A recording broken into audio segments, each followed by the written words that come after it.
institutions for 7 years. The federal government has imposed a 7-year moratorium on the establishment of new federal universities, polytechnics, and colleges of education, citing the proliferation of underutilized institutions, overstretched resources, and a drop in academic quality.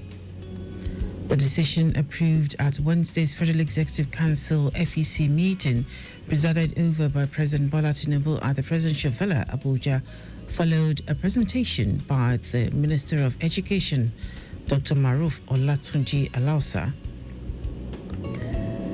Court discharges Comfort Emerson accused of unruly behavior on Ibom Air flight. An Ikeja Magistrates Court on Wednesday discharged Ms. Comfort Emerson of charges bordering on unruly behavior and assaulting the flight crew aboard an Ibom Air aircraft from Uyo to Lagos on Monday.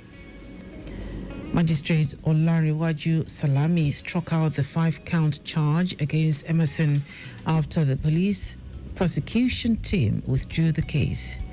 At the resumed hearing, prosecutor Oluwabomi Adeito informed the court of new developments that necessitated the withdrawal. Federal government reviews Kano-Katsina road contracts, moves to replace Carter Bridge. The federal government has undertaken sweeping revisions to key road and bridge projects, including the 152-kilometer Kano-Katsina highway and Lagos Aging Carter Bridge, following approvals at Wednesday's Federal Executive Council meeting presided over by President Bola Tinubu. Minister of Works David Umahi told journalists after the meeting at the State House, Abuja, that both sections of the Kano-Katsina road awarded under previous administrations have been significantly adjusted to reflect present-day economic realities. We move on to the Punch newspaper. 2025 budget, ministries in dilemma as Accountant General suspends fund requests. The federal government may extend the 2025 budget into 2026 as slow capital project implementation, procurement delays, and a shutdown of the cash planning portal have left many projects stalled about 8 months into the fiscal year.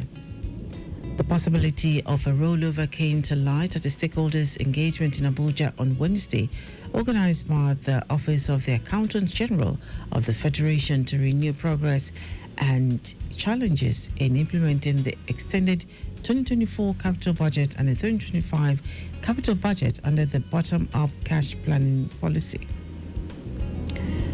Tinubu orders FIRS Customs to review revenue deductions.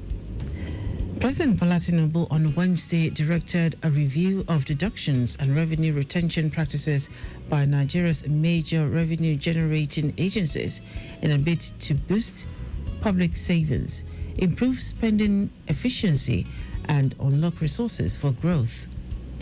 The agencies include the Federal Inland Revenue Service, the Nigeria Customs Service, the Nigerian Upstream Petroleum Regulatory Commission, the Nigerian Maritime Administration and Safety Agency, and the Nigerian National Petroleum Company Limited.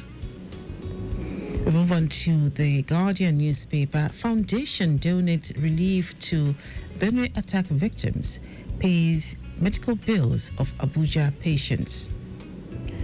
The Petroleum and Natural Gas Senior Staff Association of Nigeria Pengasend Foundation has extended humanitarian support to victims of violent attacks in Yelewata, Benue State, and to patients at the Gagolada Teaching Hospital in Abuja.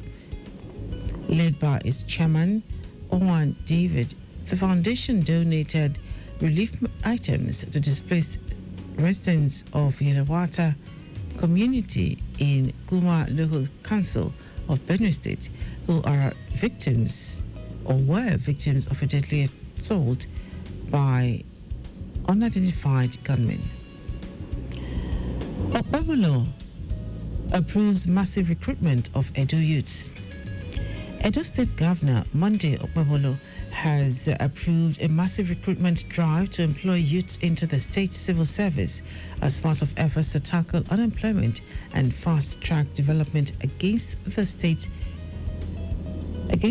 Speaking at the All Progressives Congress APC campaign rally for the Edo Central Senatorial by-election scheduled for August 16, 2025 in Irua, Esa Central Local Government Area, the governor said his passion to serve is born out of love for his people.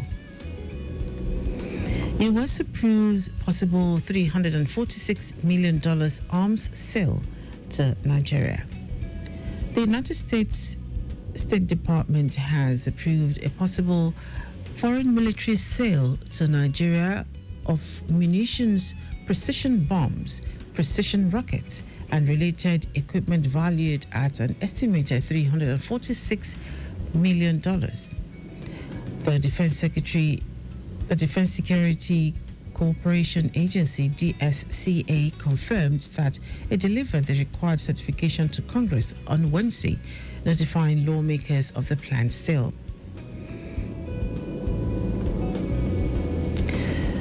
From Vanguard newspaper, JAM to screen over 500 exceptional underage candidates for 2025-2026 admissions. The Joint Admissions and Matriculation Board, JAM, will conduct a special screening exercise for more than 500 outstanding candidates below the age of 16 who are seeking admission into tertiary institutions for the 2025-2026 academic session.